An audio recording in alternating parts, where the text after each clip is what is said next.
Bible study number 350, and I'm reading Exodus chapter 23, verse 14 to 19, reading ESV, NIV, NLT, ASD, and then KJV, providing a theme, summary, two questions, and takeaway of what we've read or what we will be reading today.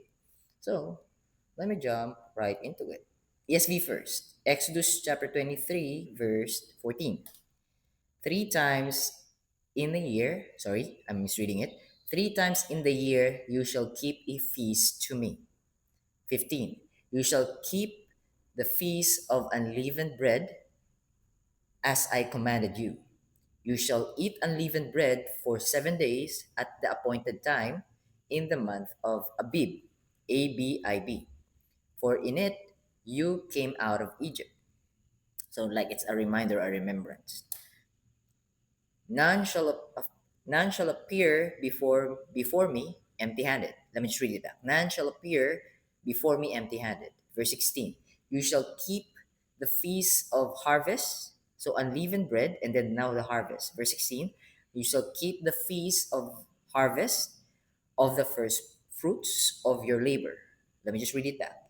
You shall keep the feast of harvest of the first fruits of your labor of what you sow in the field. You shall keep the feast of ingathering. So festival, three feasts.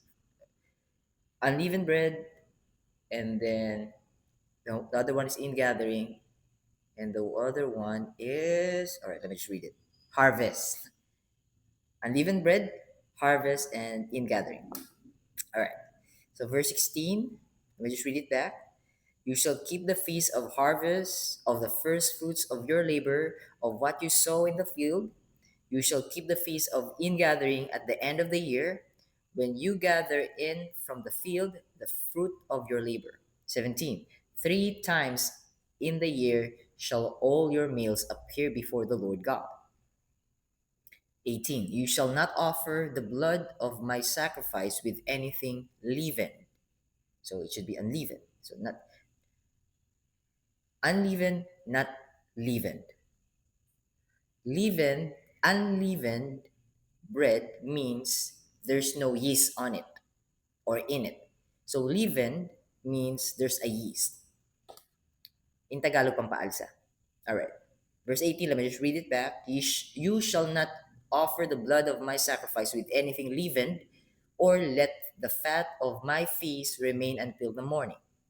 Verse 19, the best of the first fruits of your ground you shall bring into the house of the Lord of Yahweh, Lord, capital case or uppercase. Let me just read it back. The best of the first fruits of your ground you shall bring into the house of the Lord your God. You shall not boil a young goat in its mother's milk. All right, let's read NIV. Exodus chapter 23, verse 14. There's a title here, the three annual festivals. All right, verse 14. 3 times in a year you are to celebrate a festival to me. 15. Celebrate the festival of unleavened bread. For 7 days eat bread made without yeast, as I commanded you.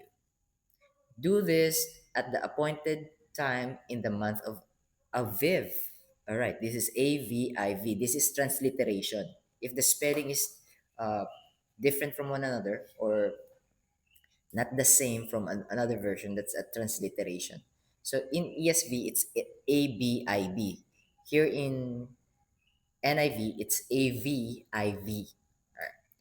So in the month of Aviv, for in that month you came out of Egypt.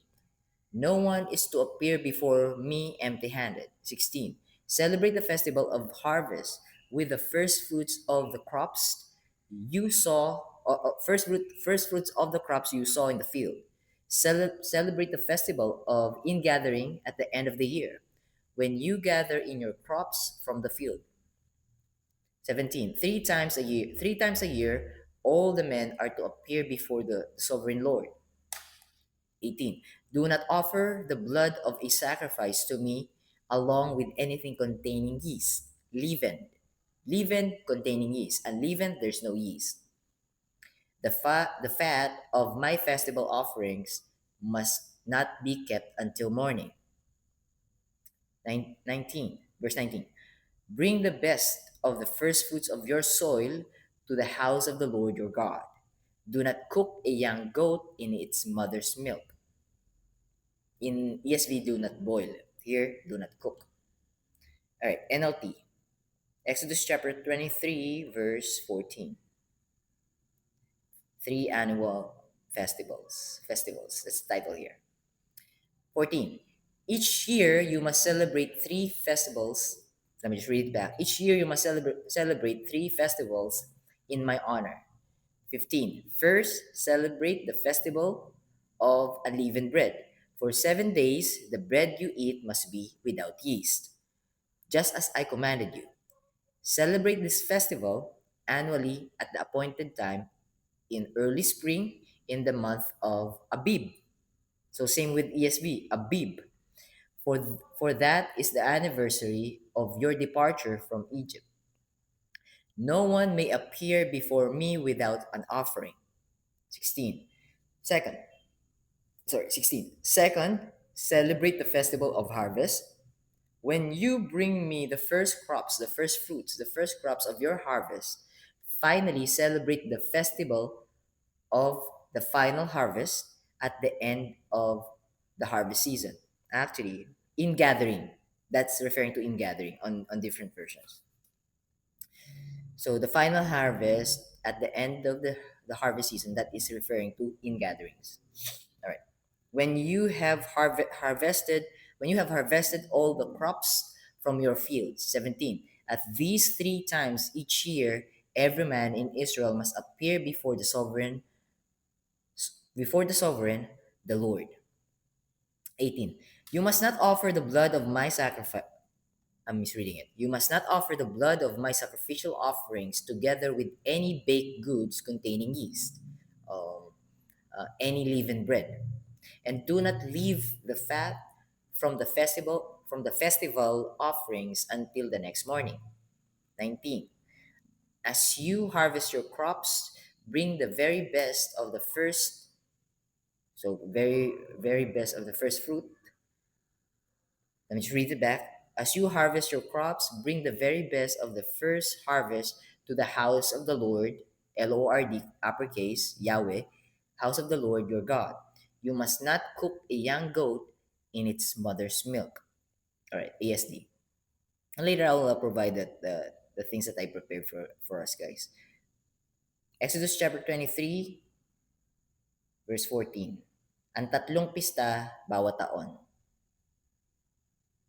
So verse 14, 3 beses sa isang taon kayong magdiriwang ng pista sa aking karangalan.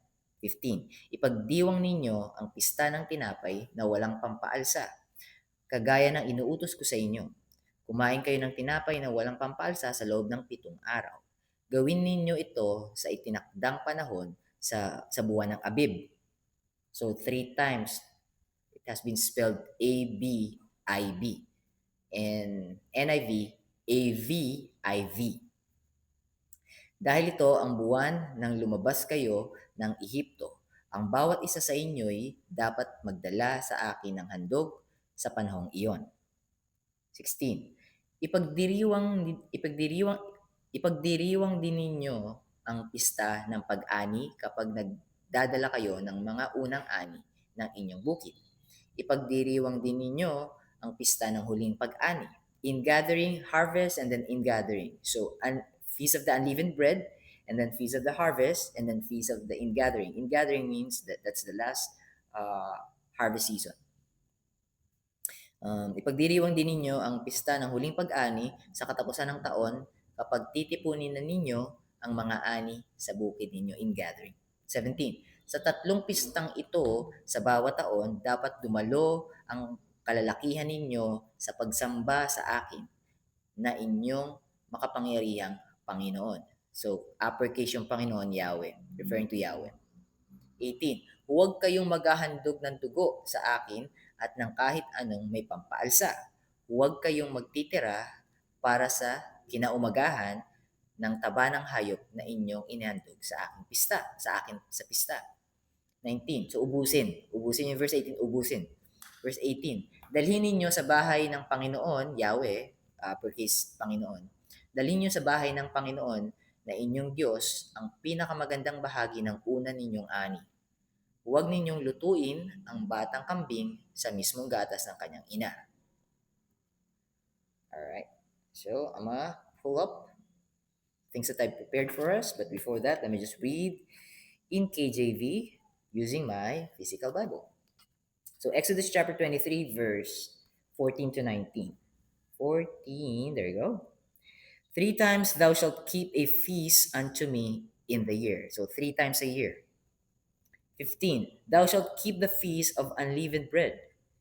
Thou shalt eat unleavened bread 7 days, as I commanded thee, in the time appointed to the month of Abib. So this is the fourth time. 5 different versions, fourth time mentioned, or fourth time Abib has been spelled Abib. And AVIV is just one time in NIV. But then again, it's just a transliteration. Thou shalt, verse 15, thou shalt keep the feast of unleavened bread, thou shalt eat unleavened bread 7 days, as I commanded thee in the time appointed of the month of, the month appointed of the month Abib. For in it thou camest out from Egypt, and none shall appear before me empty. So empty handed. No one will come to me empty handed. 16. And the feast of harvest, the first fruits of thy labors, which thou hast sown in the field, and the feast of ingathering. So harvest, unleavened bread, harvest, and then ingathering, which is in the end of the year when thou hast gathered in thy labors out of the field. 17. 3 times in the year, let me just read it back. 3 times in the year, all thy males shall appear before the Lord God. 18. Thou shalt not offer the blood of my sacrifice with leavened bread, neither shall neither shall the fat of my sacrifice remain until the morning. Last verse 19. The first of the first fruits of thy land thou shalt bring into the house of the Lord Yahweh thy God. Thou shalt not seeth a kid in his mother's milk. Seeth, Seethe, cook, boil. Thou shalt not seeth a kid in his mother's milk. All right, so what's the meaning of this? All right, let me just go through what I've noted down here. Worship and thanksgiving. This is a reminder, constant reminder, so they won't be able to forget. Because in the wilderness, when they were in the wilderness, or actually they're still in the wilderness, there's a lot of things that happen that against God's standard and against God. For example, all right, one moment. We haven't talked about. Have we talked about the calf already? The golden calf? Not yet. But anyways, this is a reminder how good, how loving, and how just is God as well. So this is to remind them of what God have done for them. All right. If we're going to be specific here, it has been mentioned. It is the, what do you call that? The word that is running inside my head is them leaving out of Egypt. But there's an actual term there. I cannot recall. All right, let me just use this. Removing them from the bondage of slavery in Egypt. All right, I cannot recall the exact term, but I'm gonna use that. All right. God establishes 3 annual feasts for Israel: the feast of unleavened bread, the feast of harvest, and the feast of ingathering. So 3. So thrice a year they will be reminded. These celebrations remind Israel to worship God and acknowledge His blessings. So, freeing them from slavery and also giving them food in the wilderness, especially when they are suffering or at least complaining to God. They are being reminded that this is what I've done to you. You should acknowledge me that I am your God. And this will help you run away or stay away from false gods. So this is the reason why this is important. And also, if we're going to dig deeper in our time frame, so what is the use of these verses for us? This is actually saying that even though God gave them miracles, saved them, split the Red Sea in half, creating wall of sea in the right hand and on the right side and on the left side, they've witnessed it firsthand. After few many years, that's oxymoron, right? After few years, they rebelled against God. Even with this kind of reminders, what does it mean? Or what's in it for us? What's the message of God for us in today's life? That we couldn't keep His commandment. If people is asking for a miracle today, if God given you a miracle, it will not last for the rest of your entire life. There will be a time that you will forget God's blessing because of the circumstances that you're currently in. So what does it mean? We couldn't save ourselves because we keep on falling short. God gave given the Israelites a reminder at least 3 times a year. But the Israelites, or at least most of them, is the one who's rejecting God. They are thinking they are actually obeying God. They are just referring on the Old Testament in the Torah. Sorry, in the Tanakh, because the Torah is the first 5 books of Moses, which is Genesis, Exodus, which we're in right now, Leviticus, Numbers, and Deuteronomy. That's Torah. And then Tanakh is the entirety of the Old Testament. But most of the Israelites doesn't believe in the New Testament, even though the New Testament is shouting loud that it has fulfilled almost 300, more than 300 prophecy in the Old Testament. And they couldn't accept that God could take a human form. They couldn't. So they don't believe in Jesus Christ, Yeshua HaMashiach, even though the name spells out Messiah, meaning Yeshua, Savior, the ones who save, the one who saves. Ha, the Messiah, Messiah, Messiah, anointed one. Jesus, the anointed one. Yeshua HaMashiach, even the name is shouting, I am it. I am the one being prophesied in your Old Testament, but you keep on rejecting me. Here's here's a good evidence of why the Old Testament is a mirror of us being sinners. Because we couldn't save ourselves. We couldn't wash away our sins. Even how many sacrifices we have offered to God. Because Jesus Christ provided miracles, a lot of miracles in his ministry, giving eyesight to the blind, making the deaf hear, the mute speak, paralytic man walking, calming the storm, Simon Peter able to walk on water, the first miracle, the wedding at Cana, water turned to wine, the best tasting wine according to the host of that celebration, and a lot more. But even the fig tree. By the way, the fig tree, the disciples were able to see it, but the Pharisees wasn't able to see it. Cursing the fig tree, showing how hypocrites or wolves hiding in sheep's clothing looks like. Even after those things, even after our Lord Jesus Christ resurrected after 3 days, even that miracle, that's the actual salvation. That's the redemptive plan of our Lord God, God the Father. For our Lord Jesus Christ to die for our sins, the Father imputed our sins into our Lord Jesus Christ, for he hath made him, for he, God the Father, made him, Jesus Christ, to be sin for us, who knew no sin,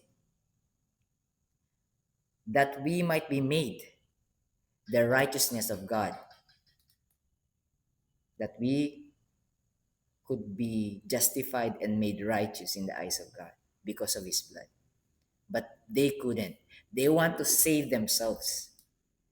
Judaism is trying to save themselves, waiting for the Messiah, even though the second temple has been destroyed already. And there's no temple as of the moment. So what I'm trying to say here is God is giving us the scripture and showing that even the chosen people, and why is it chosen? Because that's the least of the nation. That's the reason why it's chosen, because it's humble. It's the lowest of the nation. That's the reason why it's chosen. That's the reason why God, our Lord Jesus Christ said, if you want to be great, you need to be servant. The chosen people is the one who's rejecting God without them even knowing that they are rejecting God, because Satan is cunning, Satan is skillful, Satan is crafty, Satan is wicked, Satan is an could pretend could disguise as an angel of the light. Satan is the father of all lies. Satan could hide in wolves. Satan is a wolf hiding in sheep's clothing. Satan knows how to be in the congregation. Satan knows how to be in the middle of the believers, and especially of those unbelievers, because he was once there in heaven. The problem is he wants to be God. Now those who are rejecting the Messiah, trying to save themselves, thinking of themselves as gods without them even realizing it. So these scriptures we're reading right now is a great reminder. Why? Because the Israelites, is being reminded by God, but they couldn't keep it. They couldn't keep it. They're trying to keep this. They're trying to. But it didn't stop here. 613 laws and commandments, mitzvah. As per James, the half brother of our Lord Jesus Christ, James chapter 2, verse 10. If anyone wants to keep the law, to follow the law, they need, or he need, she needs to keep them all. Because if someone offend in one point, they are guilty of all. He or she is guilty of all. So what does it mean? It means we need a savior because we couldn't save ourselves. Even though we already have a guidelines, we are still messing up. And that's the main reason God the Father needs to send a savior, because he loves us so much. For God so loved the world that he gave his only begotten son. Whoever believes in him shall not perish, will have eternal life. All right, 24 minutes already. Question: why were the feasts important? They help Israel remember God's salvation, provision, and faithfulness throughout the year. Imagine this. They are already remembering God's faithfulness, but they are still uh, disobeying God. What do I mean by that? They are trying to keep the law. But here's the thing. One point in their life, they messed up. So it means it tainted all the things that they are trying to do to be righteous in the eyes of God. And but God is telling us, no one's righteous, no one not one. Even if you try your best, you couldn't be righteous in the eyes of God. So God needs to make us righteous. How can God do it? He already have done it. He sent himself to us, who is perfect, righteous, and holy. Now, he paid for our sins because the wages of sin is death, but the gift of God is eternal life through Jesus Christ our Lord. So the gift of God the Father is eternal life through Jesus Christ our Lord in his blood. The only way for our sins to be washed away is in his blood. His blood, not our effort, because we couldn't. We will keep on failing. We will keep on falling short of the glory of God.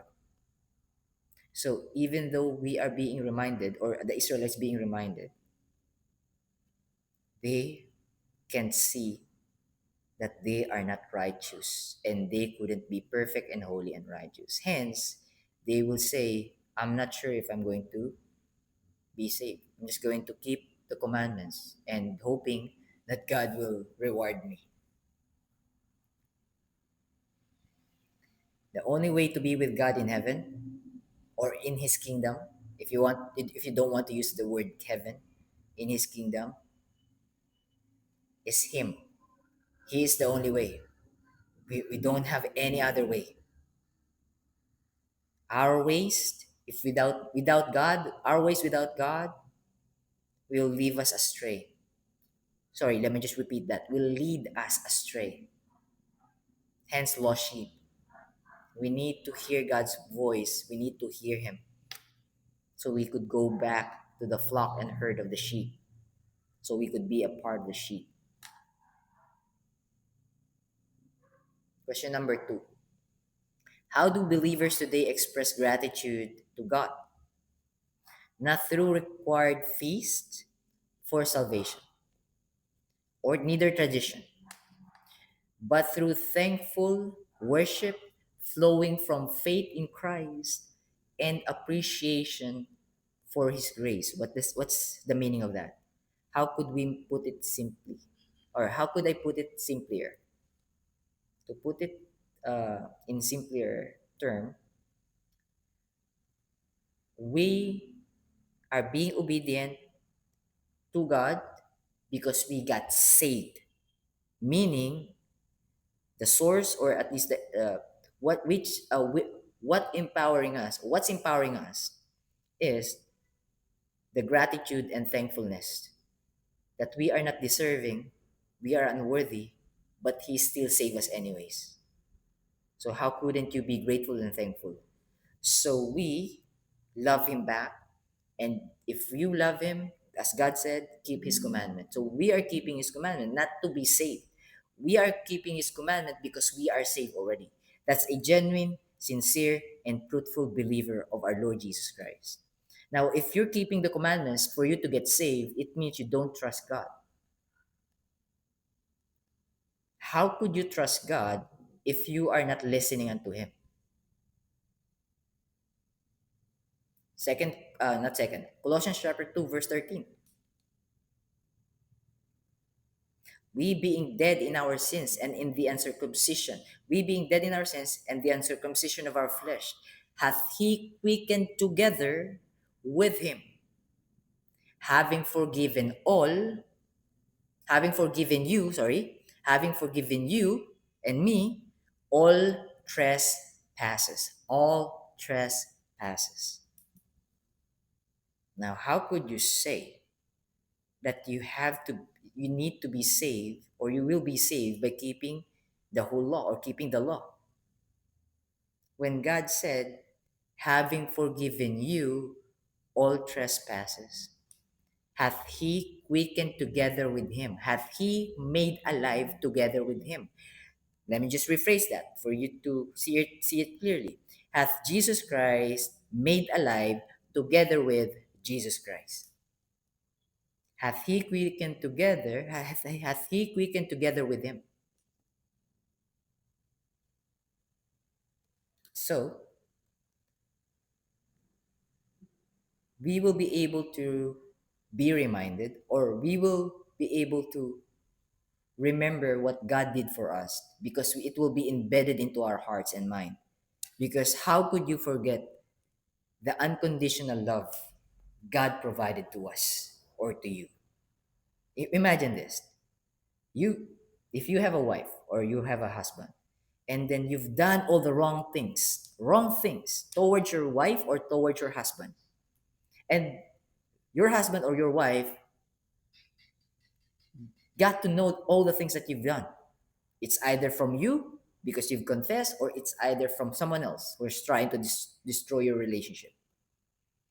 But here's what your wife or your husband will do or have done after knowing all the things that you've uh all the wrong things that you've done towards him or her. This is his or her response. I forgive you. I love you so much. I couldn't look at all the things that you've done to me.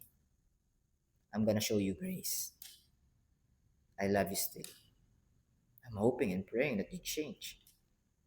But regardless of what you've done, I'm forgiving you with all my heart. I'm hurt, but I'm willing to forgive because I love you so much. How could you turn your back on that kind of love from your partner? No one's in right mind. No one who is in his or her right mind will turn their backs away from that kind of person who just accept them for who they are and forgive all the wrong things that they've done, and still not forcing them, but lovingly reminding them that I'm praying and hoping that you've changed, that you could change. And I'm waiting for that day, because you know what? I'll be the most happier or happiest wife or happiest husband once that day come. You will be grateful if that's your wife. You will be thankful if that's your husband. If you're going to be honest to yourself, not just trying to reject what I'm trying to say right now, because it's hitting you deeply. It's hurting you, your pride and ego. But anyways, it's already 32 minutes. Takeaway: a heart that trusts God will naturally respond with thanksgiving and worship. A heart that trusts God will naturally respond with thanksgiving and worship. And you will enjoy it. It will not be a burden. It will only be a burden if you're trying to work for your salvation, because you will be exhausted. That's the reality of it. And one of the reasons why there's a lot of church hurt, and there's a lot of people turning away their backs from God, because they got exhausted. And Satan is the one doing that. Because who's benefiting if you got exhausted? Worshiping and and fearing God. If you run away from God, who's going to benefit from it? Not you, Satan. Because Satan pulled another one. Satan hates you so much, he wants you to be in hell.